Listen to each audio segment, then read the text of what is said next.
एक दोस्तों अंकिता नाम की लड़की रहती है और वो अपने ससुर के साथ दोस्तों रहती है।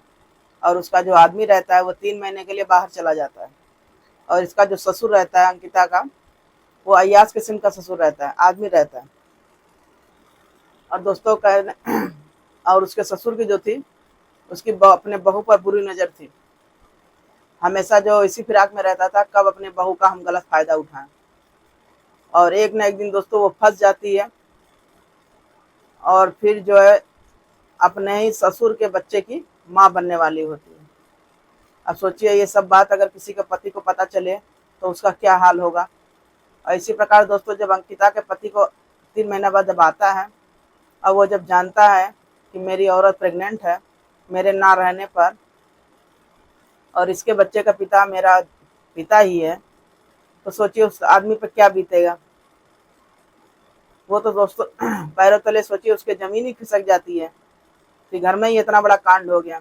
तो दोस्तों ये सब जानने के लिए, ये सब कैसे होता है, क्यों होता है, हमारे छोटे से ब्लॉग में आप लोग बने रहिएगा। तो दोस्तों चलिए देर न करते हुए हम इस ब्लॉग को आगे बढ़ाते हैं। दोस्तों ये सच्ची घटना पर आधारित दोस्तों ब्लॉग है और ये बिहार जिले की है। वहाँ पे एक छोटा सा गांव पड़ता है, वहीं का है अररिया जिले में। तो दोस्तों वहीं पर एक ससुर रहता है जिसका नाम रहता है मदन लाल, और उसका लड़का जो कि रहता है उसका नाम रहता है दीपक। मदन लाल की दोस्तों वाइफ जो रहती है वो खत्म हो जाती है। खत्म हो जाती है तो इस प्रकार जो मदन लाल रहते हैं वो अकेले पड़ जाते हैं। और जब अकेले पड़ जाते हैं तो जाहिर सी बात है घर में कोई नहीं है औरत, तो कोई सोचेगा कि बहू आ जाए तो घर मेरा हरा भरा हो जाए। उनका भी एक लड़का था जिनका नाम दीपक था। तो दोस्तों वो देर न करते हुए अपने लड़के की शादी कर देते हैं और घर में एक बहू आ जाती है। और दोस्तों घर में देख रेख करने के लिए बहू आ जाती है और घर में एक औरत की जो कमी थी वो पूरी हो जाती है। औरत का नाम जो कि अंकिता था और लड़के का नाम दीपक था। तो दोस्तों होता क्या है, शादी इधर हुई नहीं और उसी के बाद जो है उसका जो पति दीपक रहता है वो बाहर कमाने चला जाता है। तो दोस्तों जो दीपक रहता है बाहर कमाने चला जाता है। इस प्रकार जो उसकी पत्नी अंकिता रहती है वो अकेले पड़ जाती है। और इधर घर में रहता कौन है, उसकी पत्नी और उसका जो ससुर रहते हैं मदन लाल। फिर दोस्तों एक दिन होता क्या है, घर में दो ही लोग रहते हैं, खाना बनाना, खाना और ससुर की सेवा करना, यही उसका काम था क्योंकि उसकी ऑलरेडी सास तो थी नहीं। तो दोस्तों होता क्या है, एक दिन उसके ससुर के पीठ में बहुत ज्यादा दर्द हो रहा था। उसके पीठ में बहुत ज्यादा दर्द हो रहा था और इधर उधर जो है करवट ले रहे थे। करवट लेते लेते जो है आवाज बहुत ज्यादा आ रही थी। तब इसकी बहू जो थी वो बगल वाले कमरे से आवाज दी, पिताजी ऐसा क्या हुआ, क्या हुआ आप बताइए। और सासू माँ नहीं है तो जिम्मेदारी तो मेरी है, जाहिर सी बात है। बहू जो कि बहुत अच्छी थी, सर्वगुण संपन्न थी। फिर दोस्तों वो करती क्या है, तेल लेके आती है, गरम गरम तेल करके लाती है और अपने ससुर के पीठ पर मलती है।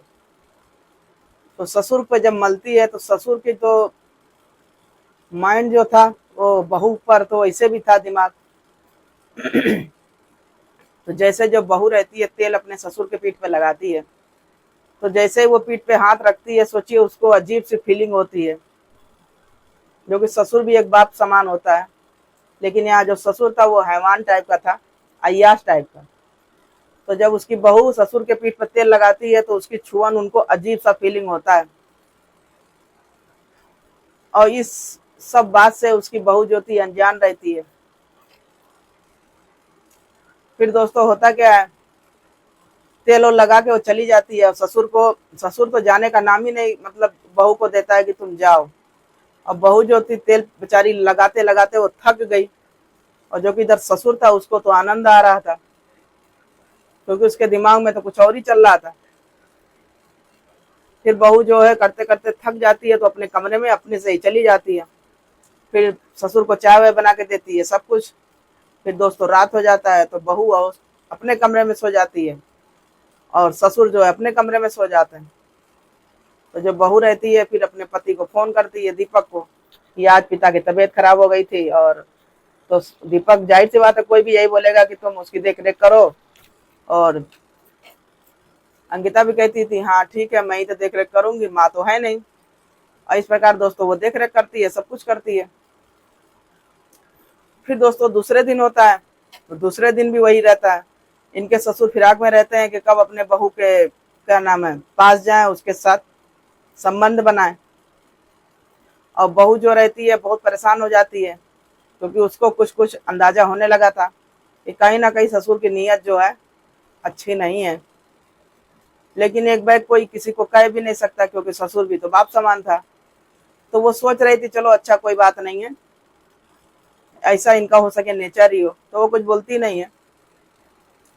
फिर दोस्तों दूसरे दिन होता क्या है, बहू जो है झाड़ू लगाती है, सब कुछ करती है। तो जाहिर सी बात है, आप लोग भी जानते हैं कि जब झाड़ू वगैरह लगाओ तो नीचे आदमी औरत जो है झाड़ू नीचे झुक के ही लगाती है।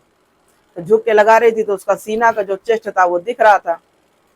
और जब दिख रहा था, ससुर की जो उस पर नजर पड़ती है, वो ऐसी नजर थी कि शर्म से वो बहू जो लाल हो जाती है। फिर वो जल्दी जल्दी पल्लू लेती है, पल्लू लेके अपना सीना ढकती है। अब कहा जाता है जब घर में ऐसा कोई हो तो कहाँ तक लड़की और बहन बेटी सेफ रहेंगी, जब घर में ही नहीं आदमी को मतलब सोचिए ऐसा हो। तो इसी प्रकार दोस्तों उस लड़की के साथ धीरे धीरे अंकिता के साथ हो रहा था, लेकिन वो कुछ कहती नहीं है। फिर एक दिन जो है वो बाथरूम में नहाने जाती है, बाथरूम में नहाने जाती है, टॉवल भूल जाती है बाहर। तो जब नहा के निकलती है तो ससुर की जो है टॉवल पे नजर पड़ती है। तो वो करता क्या है, बहू को किसी न किसी बहाने से उसके पास जाने की कोशिश करता है। फिर बहू को जो है टॉवल देने के लिए बाथरूम तक पहुंच जाता है। तो इस प्रकार जो बहू होती है बिल्कुल गुस्सा आ जाती है। अब गुस्साने के बाद हाथ जो है ससुर का झटक देती है। अब ये सब घटना होने के बाद जो है एक औरत जो है सब्र तो करने वाली नहीं थी। अंकिता तुरंत अपने पति को फोन करती है और अपने पति को ये सब सीन बताती है कि जब से आए, जब से पिताजी ऐसे ऐसे हरकत कर रहे हैं।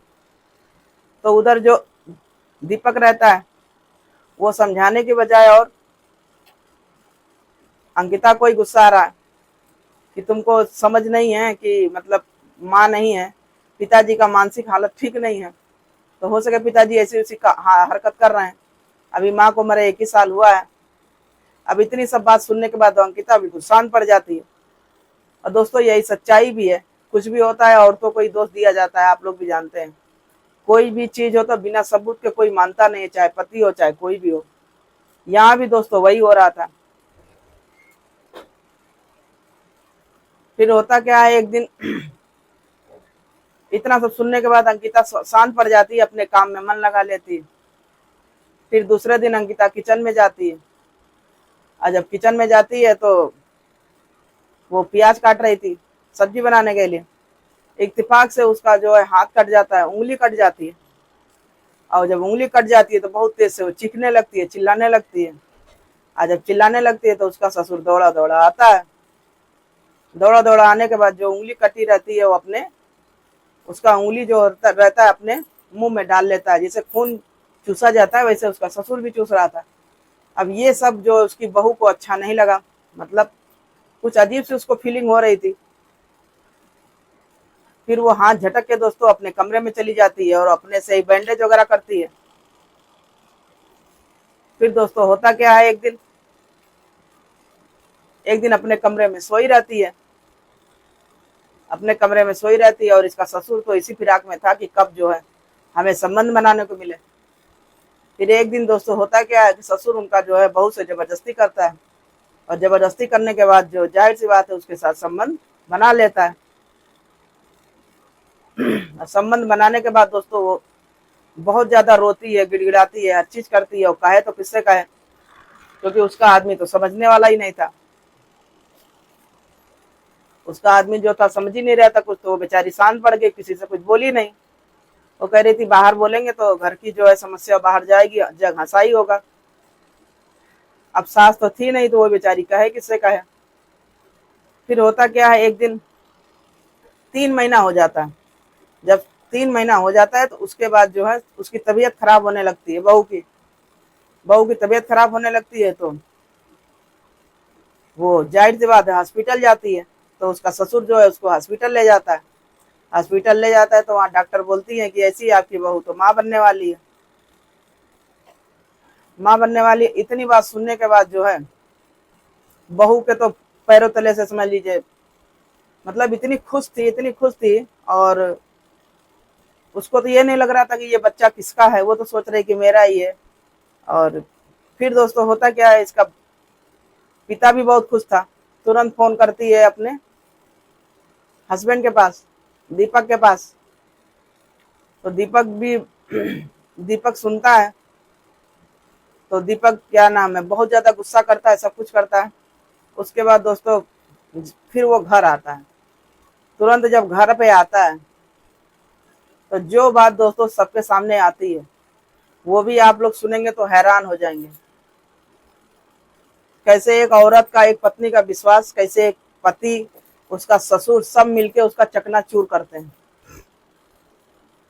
फिर जब उसका पति घर पे आता है तो उसका पति और उसके पिताजी, जो लड़की के ससुर थे, दोनों इतना खुश थे, इतना खुश थे इस बात को सुनने के बाद।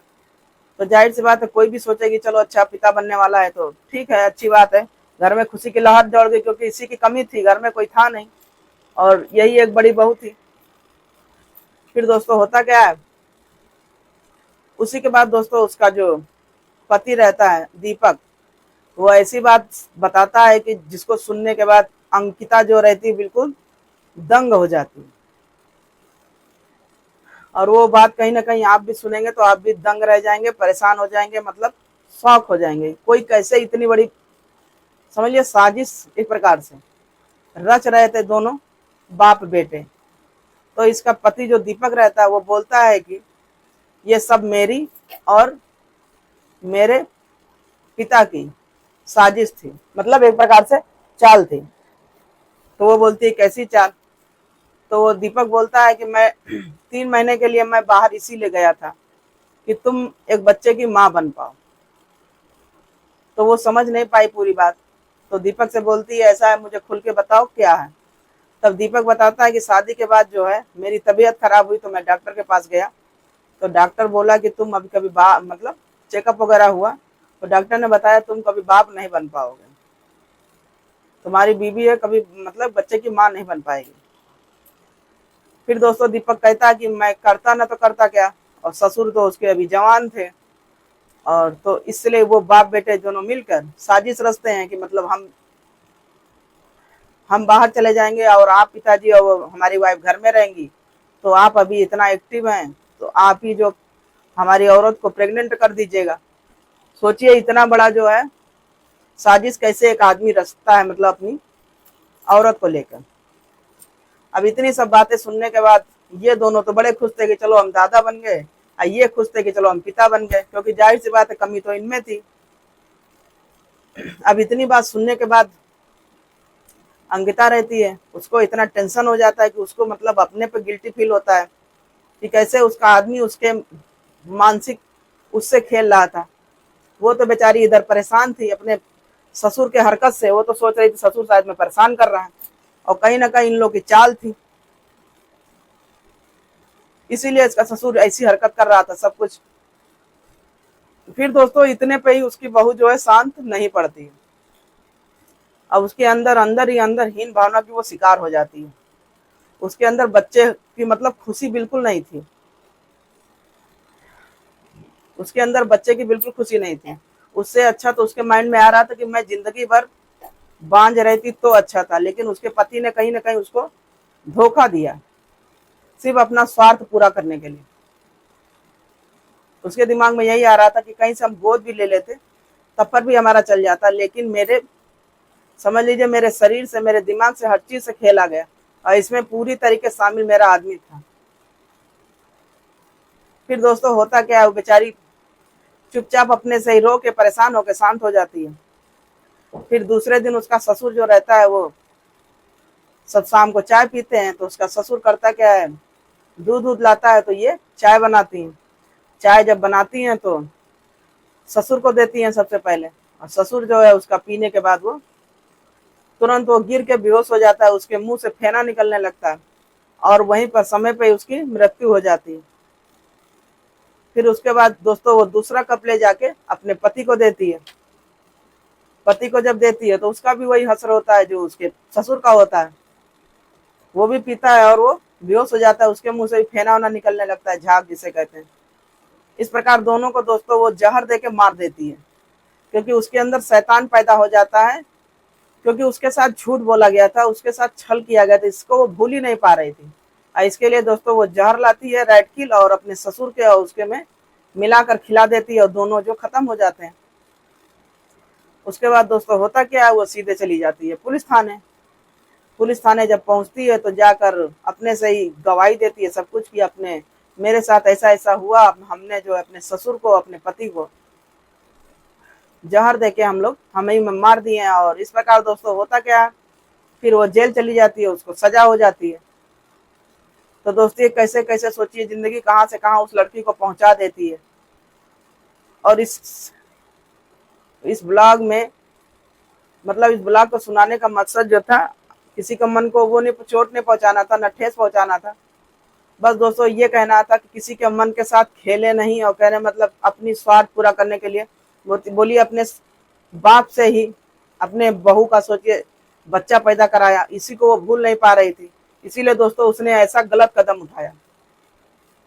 आप लोग कमेंट में बताइएगा कि अंकिता ने सही किया कि गलत किया। जहां तक तो उसने सही नहीं किया, क्योंकि बसा बसाया घर पूरा उजाड़ के रख दी, क्योंकि उसके दिमाग में जो ये बैठ गया था वो हट ही नहीं रहा था कि उसके साथ धोखा हुआ। इस प्रकार दोस्तों होता क्या है, वो जेल में चली जाती है, सजा काटती है और पूरा घर उसका उजड़ जाता है। तो दोस्तों ये कहानी आपको कैसे लगी, अच्छा लगा हो तो लाइक शेयर कमेंट जरूर करिएगा। और इसको सुनाने का मकसद किसी को मन को चोट नहीं पहुंचाना है, बस आपको जागरूक करना है, सतर्क रहें और सेफ रहें। Bye bye.